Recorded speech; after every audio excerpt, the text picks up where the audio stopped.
One of the first times I met David Rakoff, this is before he started writing stories for the radio. He invited me to sit in the window of a department store with him. He was playing Sigmund Freud in a Christmas display window at Barney's, and he was seeing patients in the window. David sat in a chair. I lay on a couch. My mom was a therapist. David's dad was a psychiatrist. We'd both been therapy patients ourselves at some point or another, and so it was easy for us to play this simulacrum of psychiatry with each other. I don't remember what we talked about. It was so long ago. But I remember very clearly the feeling of it. David, gently asking leading general questions like a real therapist would. How are things going? Why do you think you said that? It was easy to talk to him, and unlike the real Sigmund Freud, he offered advice. And it was surprisingly cozy. Though one wall of the room that we were in was this plate glass window that faced Madison Avenue, the space was narrow and cocoon-like. The muffled street noise that leaked through the window made it feel more womb-like, if anything. People in the street couldn't hear what we said to each other, so it was both public and intimate. I left feeling close to him. I left wishing we could do it again. And we did, in a way. Nearly everything he ever made for our radio show was a personal act, made in close collaboration, for public consumption, performed behind a plate glass window of one kind or another. This week marks the 5th anniversary of his death. He'd been on This American Life 25 times. The first time was in 1996, just 2 months after we went on the air. The last was just 3 weeks before he died. He traveled with the show when we took it on the road on tour. When the staff and some favorite contributors all had our testosterone levels tested as a stunt for an episode in 2002, David, to everybody's surprise, including his, was the one with the highest testosterone. When my mom died in 2003, and for the first time we had a guest host fill in for me, David was the guest host. Because of that, I have a recording of him handling this next bit of business I need to do. From WBEZ Chicago, it's This American Life. I'm David Rakoff. Stay with us, won't you?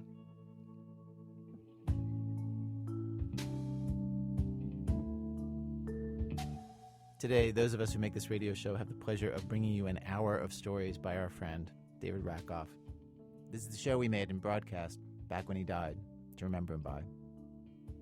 David helped invent and define what our radio show is, and he was just a great writer, lucid and funny and mean and big-hearted. He was that way in conversation, too. In thinking about what stories to put on today's program, I realized that David has been on the program so often that we have stories covering most of the different phases in his life. We could actually line up the essays in an order and tell his life story. And we're going to do that, at least for a bit here. As you'll hear, it is not a story with big dramatic turns and surprises, but like the old saying goes, great stories happen to those who can tell them.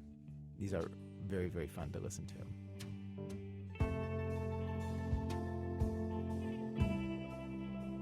So, David was born in Canada.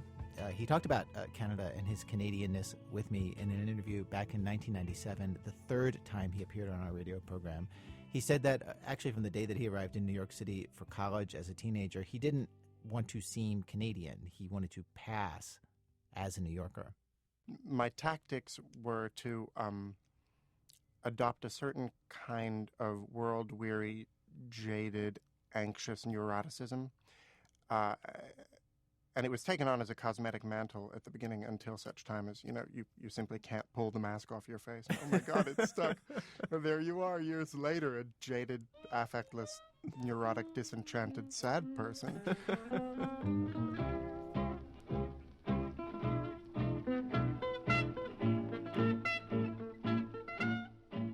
I'm told that Canadians tend to know who else is Canadian, who's famous. All the time. Everything. And that, to me, is chemical. They're the easy ones. Kate Nelligan, Hume Cronin, Cowboy Junkies, Monty Hall. Monty Hall? Wait, Monty Hall? Monty Hall. The host of Let's Make a Deal? Yeah. Live and learn, huh? Who could be more American than the host of Let's Make a Deal? Even the name Let's Make a Deal. And yet, remember, Monty only facilitated the deals.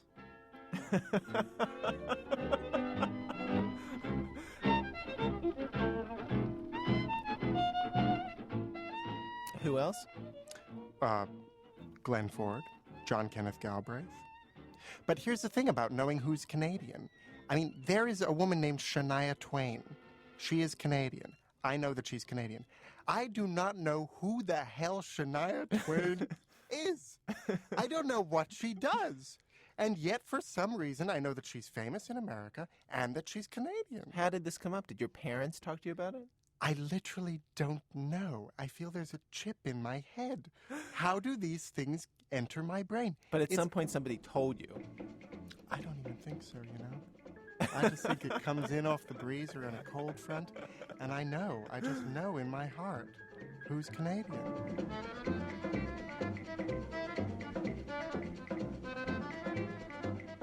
It's so strange. And of course, you know, the arm on your space shuttle. I'm sorry? That. The arm on your space shuttle for making interstellar repairs. In Canada, the space shuttle is referred to as... The American space shuttle with its Canadian-built arm. Never any other way, as in the American space shuttle with its Canadian-built arm blew up today. No, that didn't really happen. No, well, I was actually here at the time, but the Canadian-built arm gets a lot of airplay. Not down here, huh? In fact, if you were to ask most Canadians, what do you think the space shuttle is for? They say, oh, you know, to go up and move stuff around in space with an arm. You know.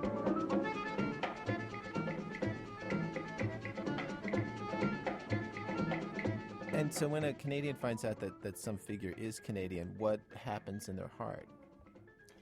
Oh, well, your heart does a little bit of a certain special Canadian's chamber opens up and enfolds that name, and you keep it. Or if you mention a Canadian, a famous Canadian in conversation to a Canadian without acknowledging it, there's a vague flicker over their eyes like the shadow of an angel's wing passing, and then the conversation will go on, and then just as an afterthought they'll say, oh, you know, he's Canadian, by the way. You know, of course, it's all you've been waiting to say the entire conversation. You would actually say at some point, you know, he's Canadian? I wouldn't even, not even at some point, Ira. Let's try it. Go on. You start. All right. So anyway, I was in the car on my way to work. Mm-hmm. And that song from Bachman Turner Overdrive They're came Canadian. on. That's how I do it. I don't even wait. I don't even wait.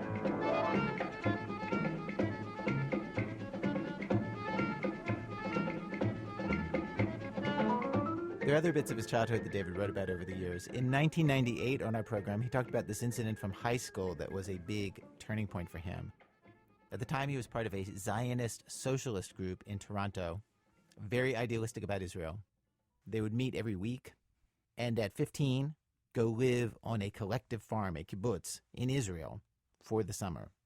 There we would meet other members of the movement from all over the world and spend many a happy hour engaged in honest labor. Sing Crosby, Stills, Nash & Young songs, and, if one's older siblings were any indication, lose our virginity. From the start, David did not do well working in the fields. He suffered heat stroke. And then one day came, David recalled, the boys were informed that they would be doing a special work detail that night that was going to begin at midnight, and that no girls would be accompanying him. It was going to be men's work, men only. So after 11, they gathered, and they were driven to the farm's chicken house.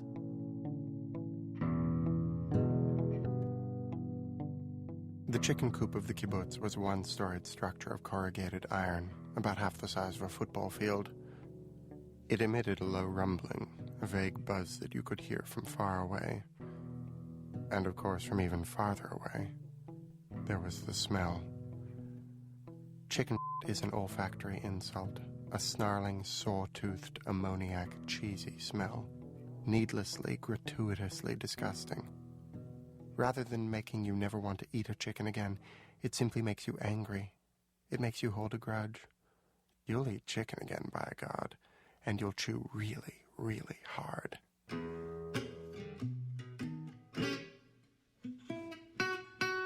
One of the barrel-chested Israelis shows us what to do. Pick up 4 chickens in each hand. This is done by grabbing hold of the birds by one leg. If the leg snaps, he says, it doesn't matter just to get 4 in each hand. Beseder, he says. Okay. He faces us holding the requisite 8, 4 in each hand, living masses of writhing feathers. He looks like some German expressionist cheerleader, his pom-poms alive, convulsing, filthy. Who will see their dreams fall away into the abyss and eventually succumb to the crushing sadness and meaninglessness of it all? We will. And what does that spell? Madness! Louder! I can't hear you! He crams the chickens roughly into a blue plastic crate smeared with wet guano. And you close the lid and chick-chack, he tells us, clapping his hands with that's that finality.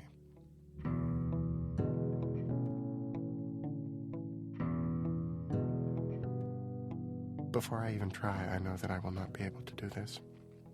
It is midnight, and we will be here until dawn or until the truck is piled to capacity with crated birds. I walk out into the sea of chickens. I reach down and grab one, its leg a slightly thicker, segmented chopstick. I recoil and stand up. I take a fetid breath, regroup and bend down with new resolve, grab the chicken by its body with both hands, thinking somehow that might be preferable, although how I think I'm going to get 8 of them this way, I'm not sure. Its ribs expand and contract under my fingers, a dirty, warm, live umbrella. I drop the bird as if it were boiling hot.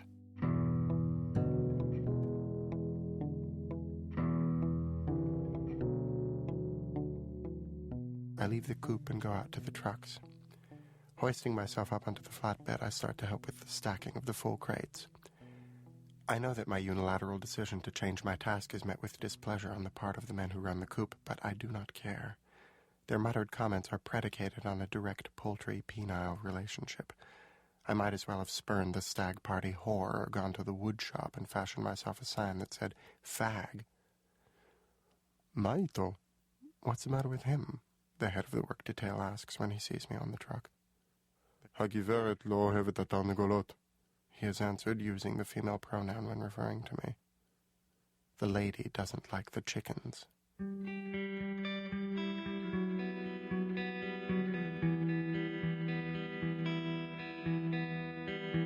It would be years before I was referred to as she again, and then, very rarely and only as a joke by friends. I turn around to look at the men, making it quite clear to them that I understand what they're saying. The man who called me she avoids my eyes and busies himself with straightening a pile of crates and tightening the tarpaulin on the side of the truck. You're right, I tell him in Hebrew. She doesn't like the chickens.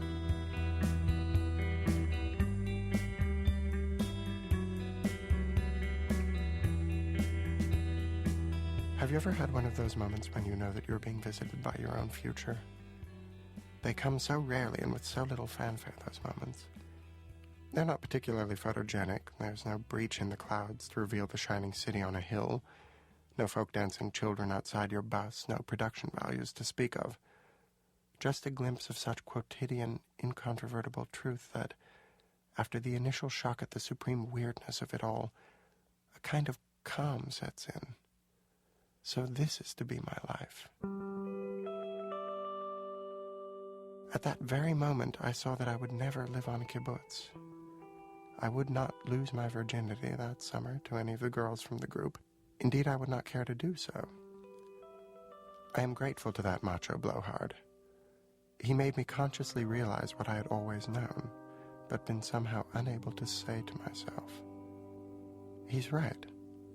I don't like chickens. I like men.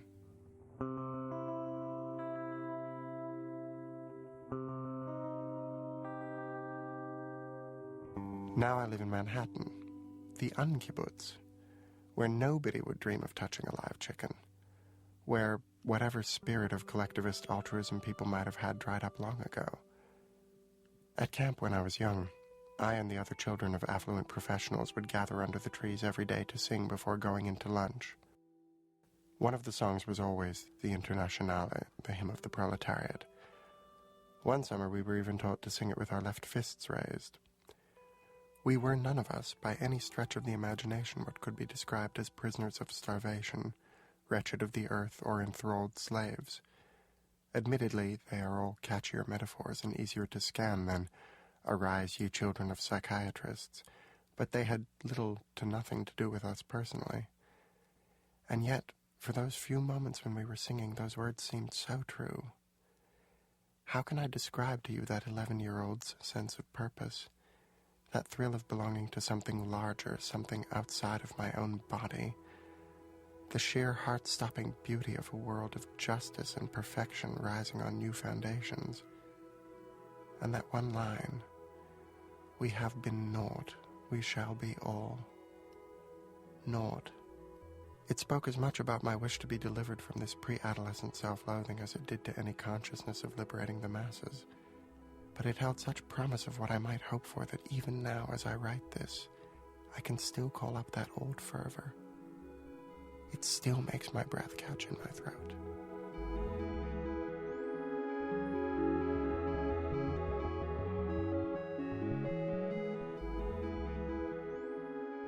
Listening to This American Life, we're hearing stories by David Rakoff. So, David goes to college at 17. He has an incredible ear for mimicry. He has a real gift for languages. He majors in Japanese at school. He told me once that was because it was the hardest language he could find. After graduating, he moves to Japan. Gets a job. It's 1986. And in this office job, David was convinced that he understood something about their business in this office that no one else in the office could see. Primarily, the office was an advertising agency. But what they were setting up was this thing for expatriates who were living in Tokyo at the time, or perhaps all of Japan. And it was like a network on a computer. And they would set up a newsletter on the network, and people could, quote, log on to the computer and talk to one another or do research. And I was just, I don't know, I just looked around the room and I saw these computers and could only think, like, what kind of loser would log on to a computer, talk to someone? And in fact, that night in my diary, I had written something like, this is like those comic book enthusiasts who actually read the little instructions at the bottom of the panel that said, you know, for more on the Green Goblin, check out Spidey number 137, you know, from the editor. And in almost the only moment of decisiveness in my entire adult life, I've certainly never equaled this, I went in the next morning and I quit. And all I could think was like, sayonara, suckers. You know, good luck with your network. And we know exactly what the network was. It was the internet.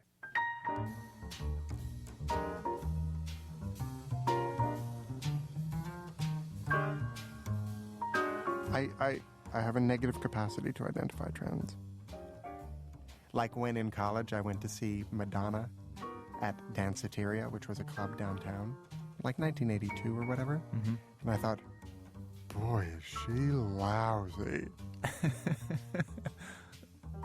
Are there examples besides Madonna and the internet? Other than Madonna and the internet, you need another example? When I was an editorial assistant working in publishing, I was handed a manuscript to read. And I think I wrote some like subliterate, you know, borderline misogyny, an easy pass. And somebody thought, I'm just going to take a look at this anyway. It was Men Are From Mars, Women Are From Venus.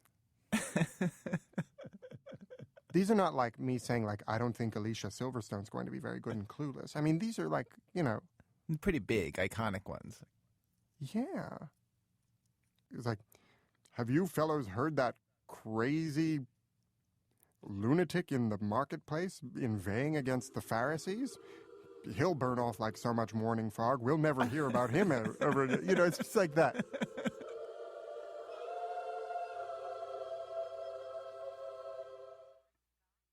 When you call my name, it's like a little prayer. I'm down on my knees. I wanna take you there. So David's living in Japan, and he's only there for 2 or 3 months in this new life that he's made for himself when he gets cancer for the first time.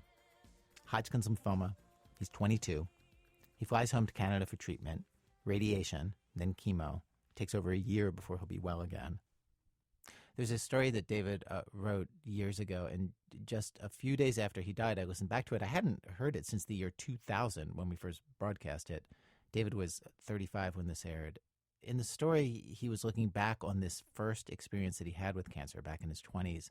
He was treated at Princess Margaret Hospital in Toronto, and there's this scene in the story where he describes what it was like to go there and get treatment. The radiation room itself is a lead-lined interior chamber of the hospital. 2 red laser beams cross over the exact center of the table where the patients lie. Using the cross of 4 small black tattoos on my torso, the technicians line me up and ready me for the thousands of rads of radiation. The machine is bulbous, huge, and a dull hospital green, a death ray straight out of 50s sci-fi. I lie down and look up. Above my head, directly at eye level, someone has drawn a hastily rendered happy face in magic marker. Underneath that is written the message, "Give us a smile." Like Rita Hayworth's picture that graced the side of the atom bomb they dropped on Bikini Atoll, there's something so pathetic, so vastly outmatched about this little happy face. It is like putting a garnish on annihilation. Still, I never fail to smile. Even when I reach the point in the treatments when most of my hair has fallen out and my throat has been burnt to such an extent that I cannot swallow, I smile. They haven't stopped at the happy face either. Every time the lead door closes, latching with a booming clank, so too begins the music. The same song every time. The same place in the same song every time. The full horn section build-up of the chorus to the song, "You're Just Too Good to Be True." The plutonium drops down into the central cone.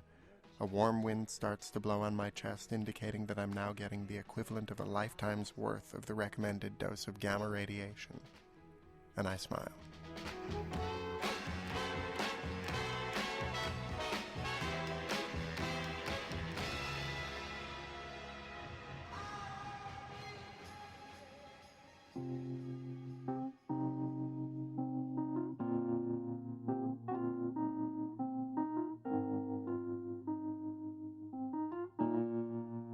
Two decades later, when cancer returned and killed him, the tumor was in that very same spot where the radiation had shot into him in that room in Princess Margaret Hospital.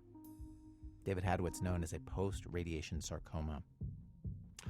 That's not what he's writing about in this essay, though. He's writing in this essay about how he remembered that period of his life, and specifically how numb he was whenever he thought about that period of his life, how he usually shrugged it off as no big deal, his long first trial with cancer.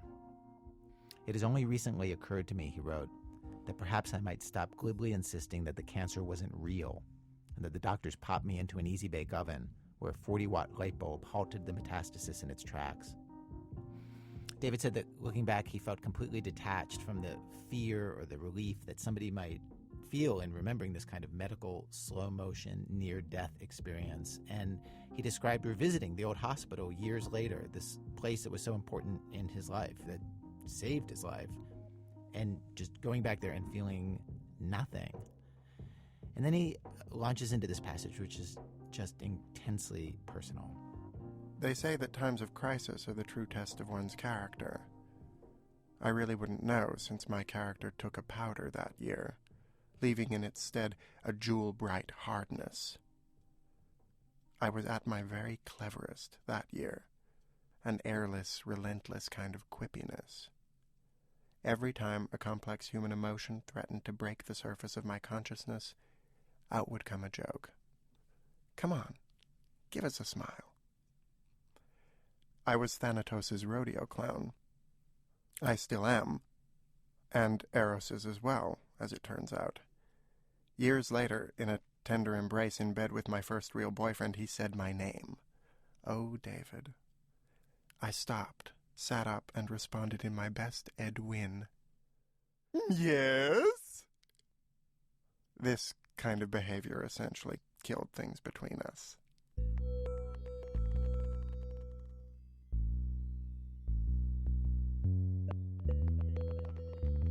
There was a period during the illness when I was at my very sickest, at 115 pounds hovering in and out of consciousness. This month and a half was the one period in my life when I was not faking it, where I was not deflecting every emotion with repartee. That it would take millions of cancer cells lining up for their big Esther Williams finale in my lymphatic system for me to finally shut up is sobering. Or would be, were I to think about it. Which, of course, I choose not to.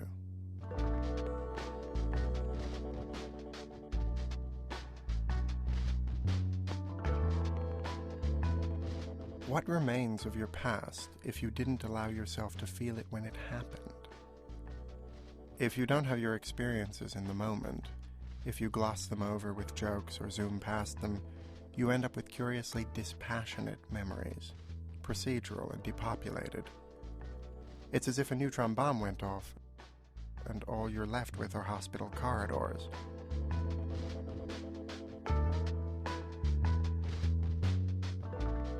David returned to this thought that cleverness can substitute for intimacy in a few pieces of writing. It's in his book, Half Empty. It came up memorably in the interview that David did with Terry Gross on Fresh Air about that book. In your chapter about your therapist, you have a great description of yourself when describing your thoughts after telling the therapist that you're going to stop seeing him.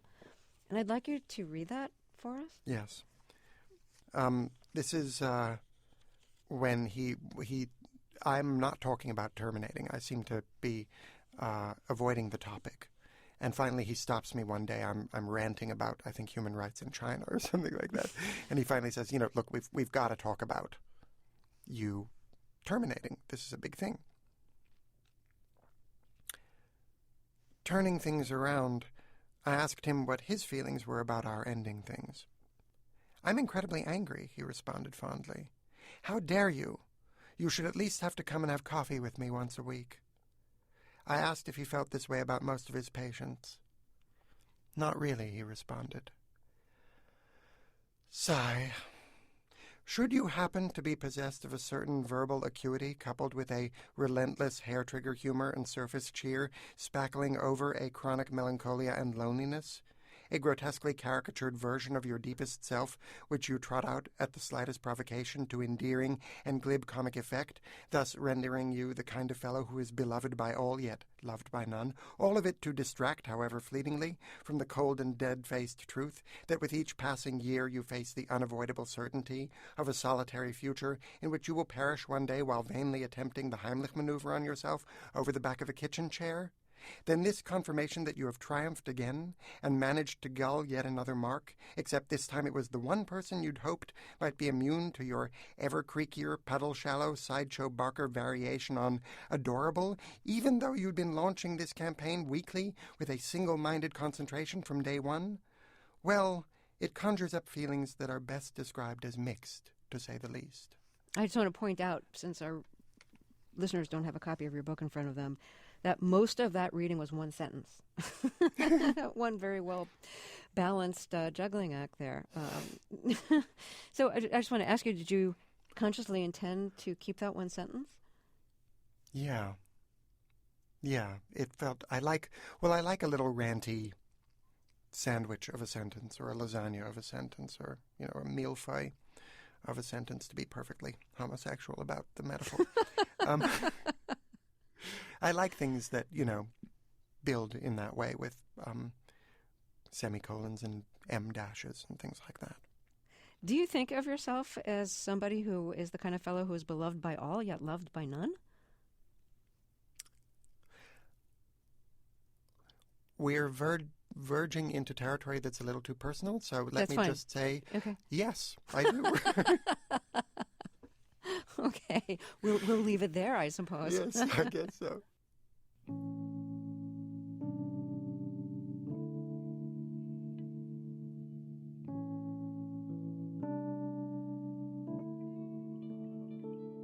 If you're just tuning in, it's This American Life. Today we're remembering David Rakoff.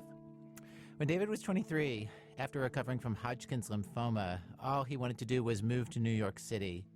He arrived in the city, got low-level jobs in the publishing industry, first at a literary agency, then at a publisher. He wanted to write, but he didn't write. Instead, he was an assistant. David later wrote about this for a show that we performed at Town Hall in New York City for the 5th anniversary of our program.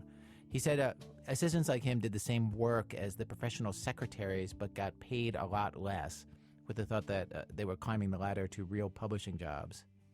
He said they were miserable, they hated the work, they resented the menial tasks they had to do, and they drank. A lot. Our drunkenness was twofold. First, there was the liquor, but there was also the intoxication brought on by the self-aggrandizing conviction that we happy few, we cheery booze hounds, were the new incarnations of that most mythic bunch of souses, the Algonquin Round Table. This pipe dream sustained not just us, but I suspect countless other tables of publishing menials all over town. So desperate were we to assume the mantles of Parker, Benchley, and their ilk that we weren't going to let some silly thing like a dearth of wit or the complete absence of a body of work on any of our parts deter us. With enough $4 drinks sloshing through our veins, even the most dunderheaded schoolyard japery qualified as coruscating repartee. What do you want? A riposte might begin. A medal or a chest to pin it on? Oh, touché, we cried merrily as we clutched our martinis.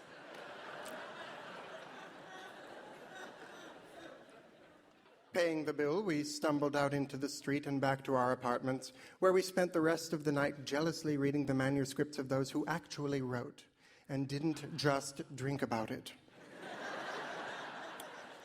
This period in David's life pops up in other things that he wrote. For years, I've had this recording of him on my computer at work, reading another essay on stage about his 20s. And now and then we've actually considered it for, this theme or that theme on the radio show. And it's one of those stories that never ended up on the air, I think mostly because the beginning of the essay is about the Broadway musical Rent. You remember Rent? 525,600 minutes. Okay, so Rent closed years ago, right? And so it was hard to put in the air this piece because it just seemed weird to pick a fight with a hit Broadway show that had closed and nobody was talking about anymore anyway, But it's this great piece of writing and one of my favorite recordings of David. A warning to our podcast and streaming audiences. On the radio, we beep a few words and actually eliminate a sentence or two that here on the internet we are not going to beep and that we're going to restore. So some of this might be the kind of thing you don't want your children to hear. There are 525,600 minutes in a year. I learned that from watching Rent.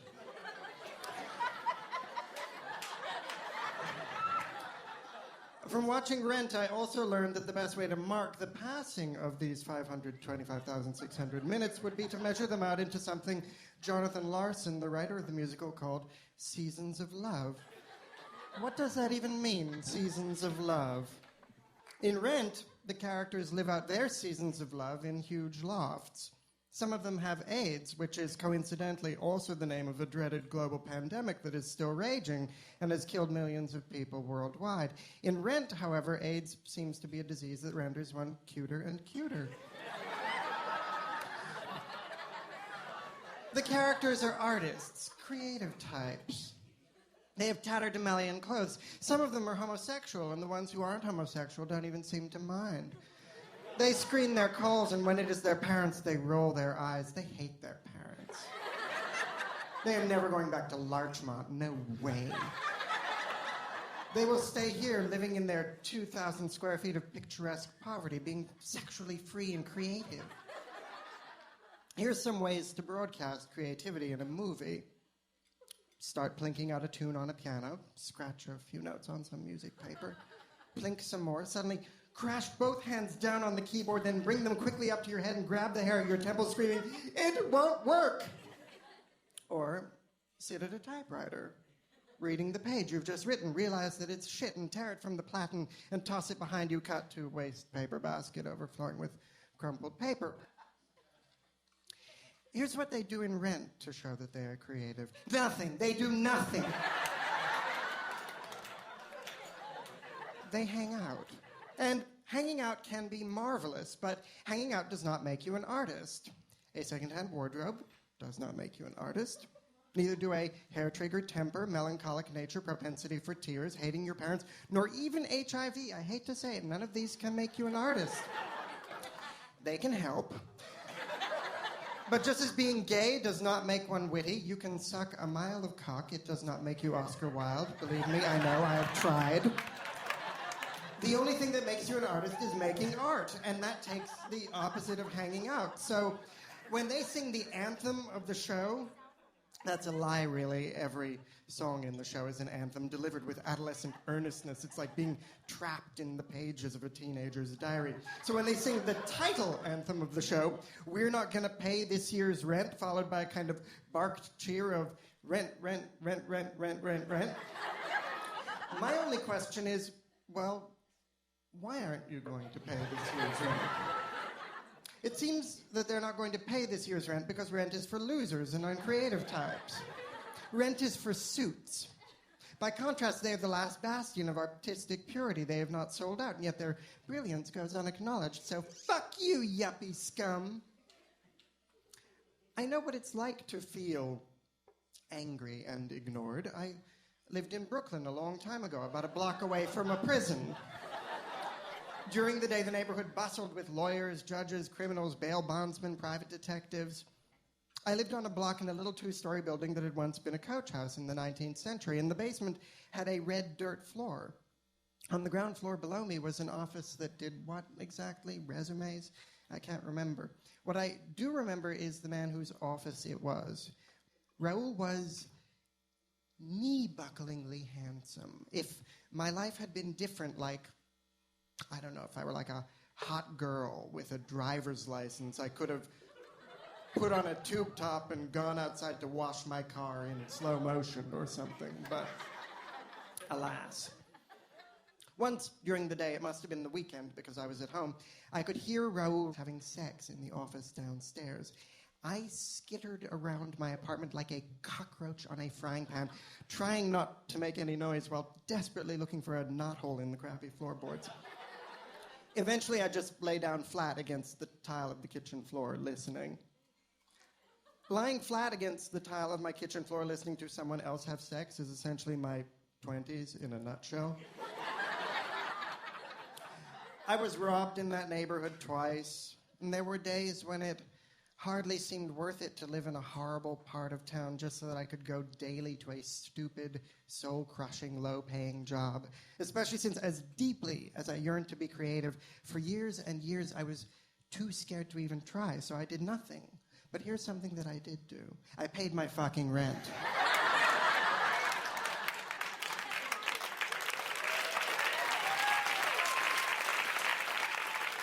David Rakoff. Coming up, how to give a winning toast at a wedding that you should not be at in the first place. More stories from David Rakoff in a minute from Chicago Public Radio when our program continues. It's This American Life. I'm Ira Glass.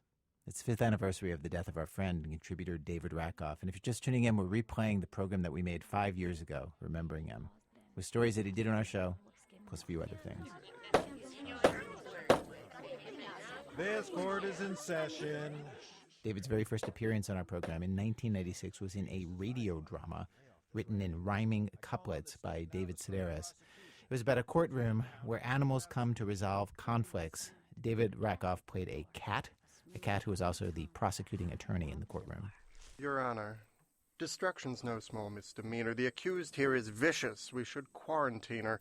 Now, I plan to prove, beyond reasonable doubt, that Kathleen the Spaniel engaged in a bout of senseless destruction. Coincidentally, Rakoff's very last appearance on our program was also a radio drama in rhymed couplets, something that Rakoff wrote 4 years ago for the CBC radio show Wiretap. In this thing, he played Dr. Seuss in a correspondence with Gregor Samsa, a man who found himself turning into a cockroach.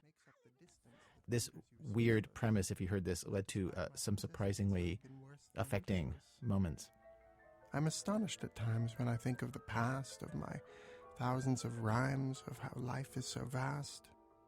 I'm left then to wonder how anyone gleans a purpose or sense of what anything means. It's not ours for the knowing, its meaning abstruse. We'd both best be going. Your loving friend, Seuss.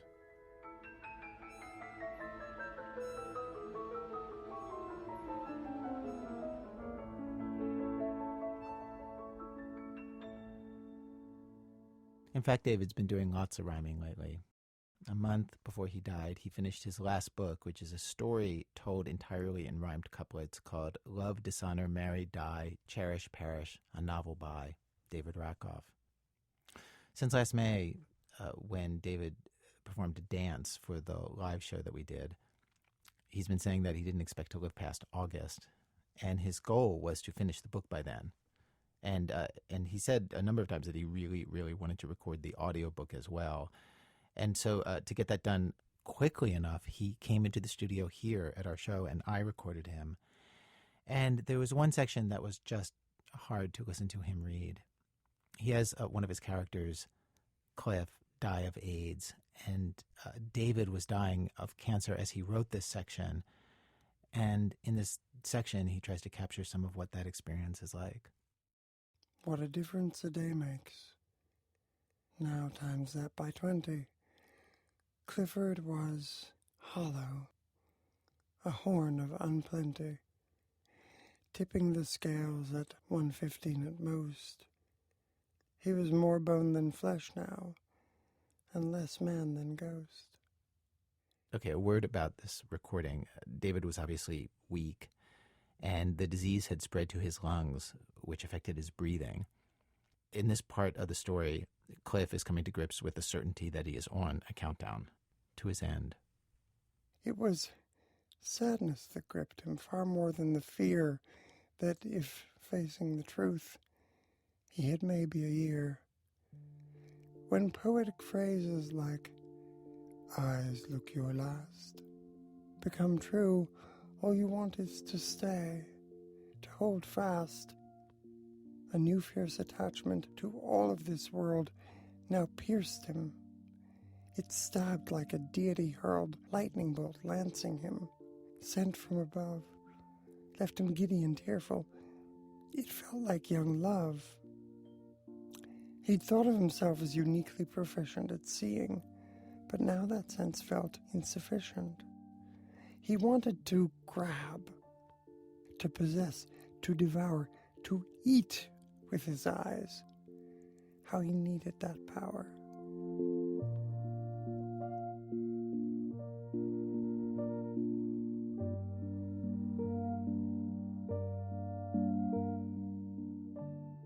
Just like a child whose big gun is a stick, Cliff was now harmless. He'd gotten too sick to take any action beyond rudimentary routines that had shrunk to the most elementary. Which pill to take now, and where is your sweater? Did the Imodium make you feel better? Study your to make sure you'd not bled. Make sure the Kleenex is next to the bed. Make sure, be prepared. Plan out every endeavor. Like a scout on the stupidest camping trip ever. The facts were now harder, reality colder, his parasol no match for this falling boulder. And so the concern with the trivial issues, slippers nearby, and the proximate tissues. He thought of those two things in life that don't vary, well, thought only glancingly, more was too scary. Inevitable, why even bother to test it?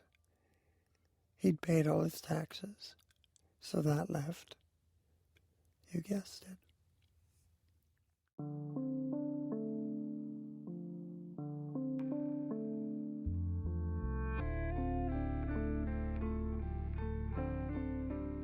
I have to say, I worry a little bit that the mix of stories that we've chosen for today's program gives a misimpression. It makes David seem like more of a loner than he really was. Yes, he was partly a loner, but he was partly just the opposite, with dozens of friends and people who loved him. And that last story was just way too sad to end our program with today. So one more story now. This last one is a favorite. It was first on the radio show in 2009. An expanded version appears in his new book. Here's the 2009 version. Nathan, at one of the outlying tables, his feet tangled up in the disc jockey's cables, surveyed the room as unseen as a ghost, while he mulled over what he might say for his toast. That the couple had asked him for this benediction seemed at odds with them parking him here by the kitchen. That he'd shown up at all was still a surprise, and not just to him, it was there in the eyes of the guests who had seen a mirage and drew near, and then covered their shock with a, "Nathan, you're here." And then silence. They'd nothing to say beyond that. A few of the braver souls lingered to chat. They all knew. It was neither a secret nor mystery that he and the couple had quite an odd history. Their bonds were a tangle of friendship and sex. Josh, his best pal once, and Patty, his ex.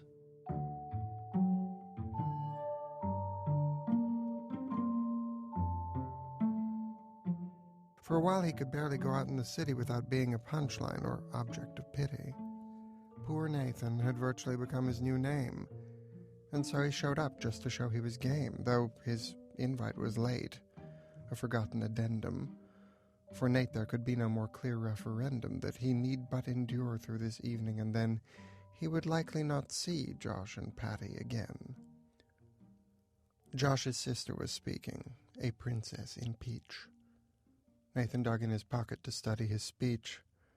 He'd pored over Bartlett's for couplets to filch. He'd stayed up until 3, still came up with zilch. Except for instructions he'd underscored twice. Just 2 words in length, and those words were, "Be nice." Too often, he thought, our emotions betray us, and reason departs once we're up on the dais. He'd witnessed uncomfortable moments where others had lost their way quickly, where sisters and brothers had gotten too prickly and peppered their babbling with stories of benders or lesbian dabbling or spot-on impressions of mothers-in-law, which, true, Nathan thought, always garnered guffaws, but the price seemed too high, with the laugh seldom cloaking hostility, masquerading as joking. No, he'd swallow his rage and he'd bank all his fire. He knew that in his case the bar was set higher. Folks were just waiting for him to erupt. They'd be hungry for blood even though they had supped. They'd want tears or some other unsightly reaction, and Nathan would not give them that satisfaction. Though Patty a harlot, and Josh was a lout, at least Nathan knew what he'd not talk about. I won't wish them divorce, that they wither and sicken, or tonight that they choke on their salmon or chicken. I won't mention that time when the cottage lost power in that storm on the Cape and they left for an hour, and they thought it was just the cleverest ruse to pretend it took that long to switch out the fuse. Or that time Josh advised me with so much insistence that I should grant Patty a little more distance. That the worst I could do was to hamper and crowd her. That if Patty felt stifled, she'd just take a powder. That a plant needs its space just as much as its water. And I shouldn't give Patty that ring that I'd bought her, which in retrospect only elicits a, "Gosh, I hardly deserved a friend like you, Josh."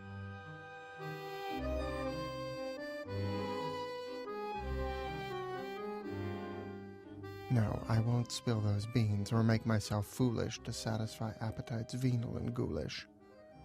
I will not be the blot on this hellish affair. And with that, Nathan pushed out and rose from his chair. And just by the tapping of knife against crystal, all eyes turned his way, like he'd fired off a pistol. Joshua, Patricia, dear family and friends, a few words, if you will, before everything ends. You've promised to honor, to love, and obey. We've quaffed our champagne and been cleansed by sorbet, all in endorsement of your hers and hisdom. So now let me add my 2 cents worth of wisdom. I was racking my brains sitting here at this table until I remembered this suitable fable that gets at a truth, though it may well distort us. So herewith the tale of the scorpion and tortoise. The scorpion was hamstrung, his tail all a-quiver, Just how would he manage to get across the river? Oh, the water's so deep, he observed with a sigh, which pricked at the ears of the tortoise nearby. Well, why don't you swim? Asked the slow-moving fellow. Unless you're afraid. I mean, what are you, yellow? It isn't a matter of fear or of whim, said the scorpion, but that I don't know how to swim. Ah, forgive me, I didn't mean to be glib when I said that. I figured you were an amphibian. No offense taken, the scorpion replied, but how about you help me to reach the far side? You swim like a dream, and you have what I lack. What say you take me across on your back?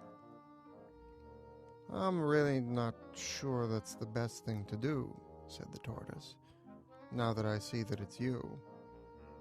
You've a less than ideal reputation proceeding. There's talk of your victims all poisoned and bleeding.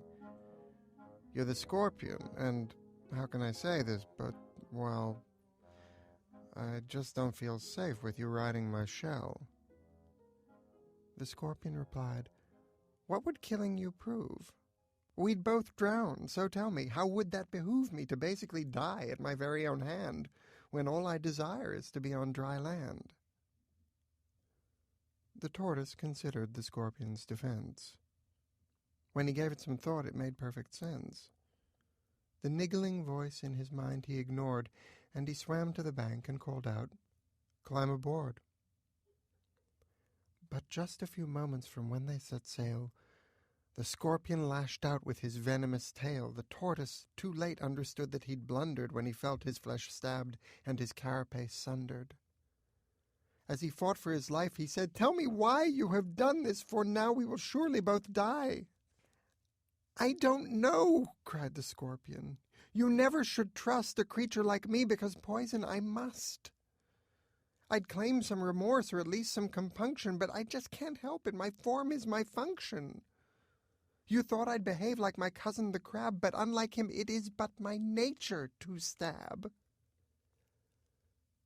The tortoise expired with one final quiver, and then both of them sank, swallowed up by the river.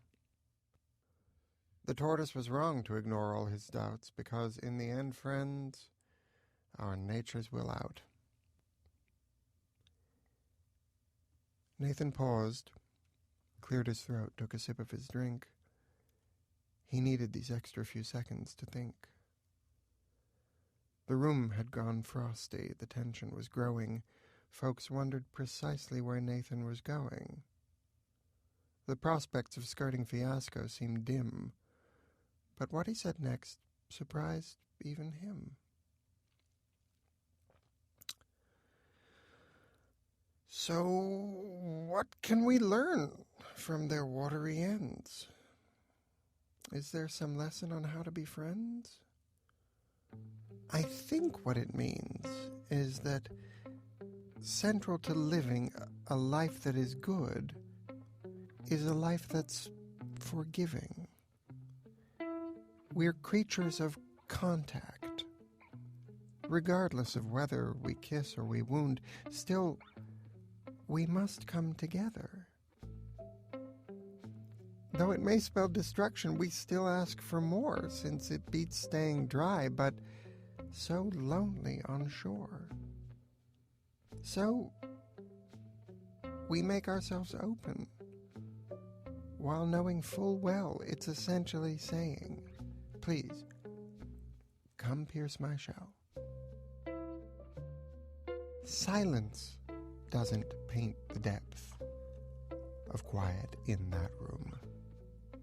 There was no clinking stemware toasting to the bride or groom. You could have heard a petal as it landed on the floor. And in that stillness, Nathan turned and walked right out the door.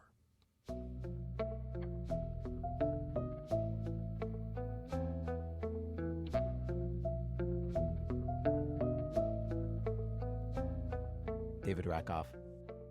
When David decided to put that poem into his new book, he went back and he added a crucial fact, a very, very, very important fact that he learned only after we broadcast the poem. So in the book, Nathan gives the toast, and then he runs into a guy on the way out who informs him of the fact that David learned later. This is from the book. The guy says, "That toast, if you give it again, but you won't. Remember, Nate, turtles swim, tortoises don't."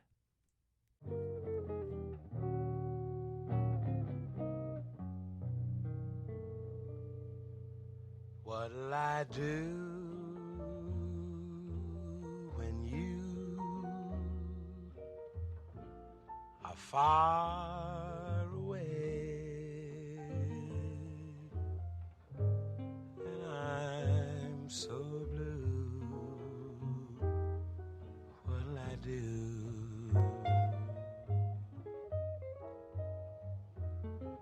What'll I do with just a photograph to tell my troubles to?